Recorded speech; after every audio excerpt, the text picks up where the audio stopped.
Bismillahirrahmanirrahim. Assalamualaikum warahmatullahi wabarakatuh. Alhamdulillah rabbil alamin wa afdhalus salati wa atamut taslim ala sayyidina wa habibina wa syafi'ina wa qurrati ayunina Muhammadin wa ala alihi wa ashabihi ajma'in.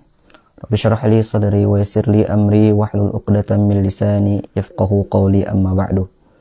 Para pemirsa yang dimuliakan oleh Allah Subhanahu wa taala, kita akan melanjutkan membaca kitab Kifayatul Akhyar. Kita masih di dalam kitab Siyam,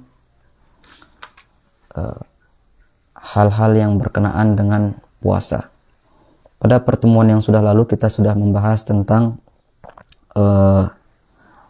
tamadmadah, yaitu berkumur-kumur,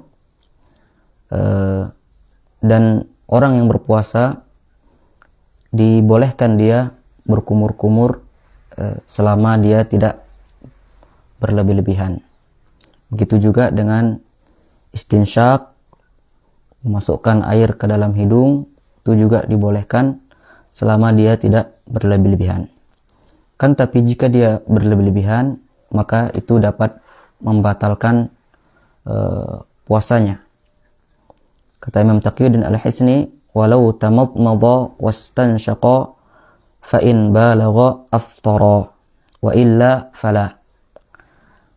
Walau tamadmada, dan jika orang yang berpuasa itu berkumur-kumur, wastansyaqa, dan istinsyak, memasukkan air ke dalam hidung, fa in balagha, jika dia berlebih-lebihan, aftara, maka itu dapat membatalkan puasanya, wa illa, dan jika tidak, artinya dia tidak berlebih-lebihan,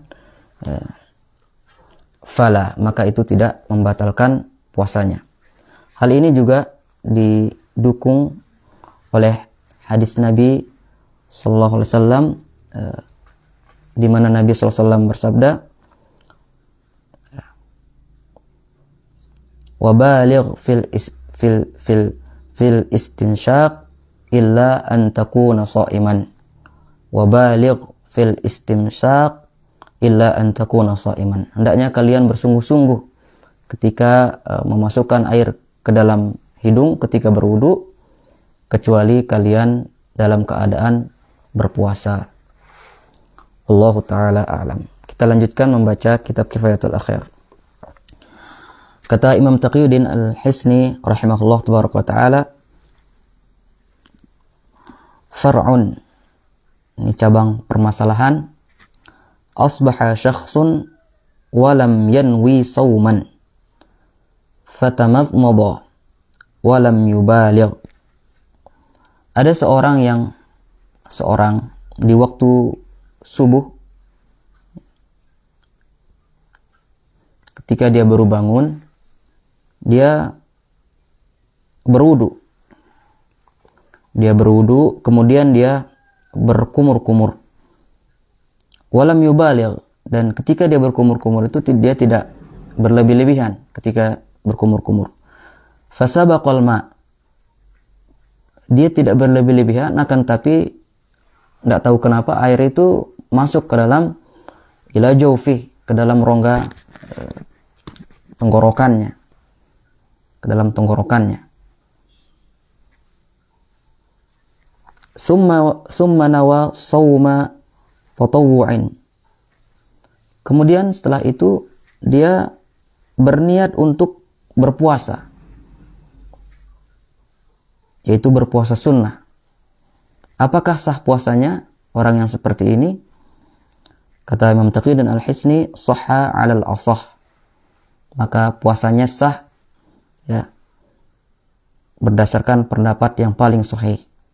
Jadi jika ada orang yang baru bangun tidur, dia berwudu, ya, kemudian dia berkumur-kumur, ya, dengan tidak berlebihan, kan tapi dia dikalahkan ketika dia berkumur-kumur itu, akhirnya air itu masuk ke dalam rongga kerongkongannya.